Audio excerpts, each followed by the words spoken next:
మన పేజ్ లోనే first time ever ఒక బిర్యానీ చూపిస్తున్నా. చెప్పినా కదా మొన్న రైస్ క్రాక్ చేసిన అని. సో ఇక అట్లా అని చెప్పి ముందుగా అలా వెజ్ తో షురూ చేద్దామని చెప్పి పన్నీర్ బిర్యానీ ట్రై చేసిన.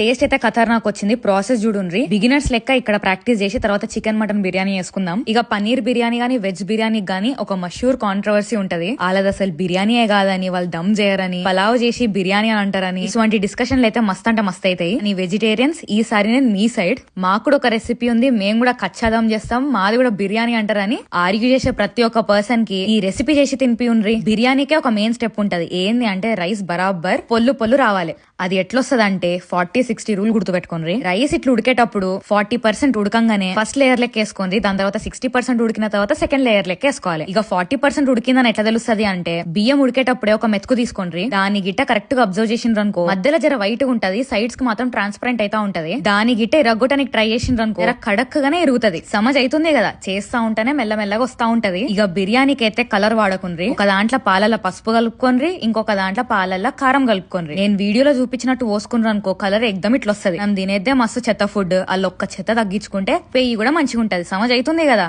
సరే మరి ఉంటాం అలా.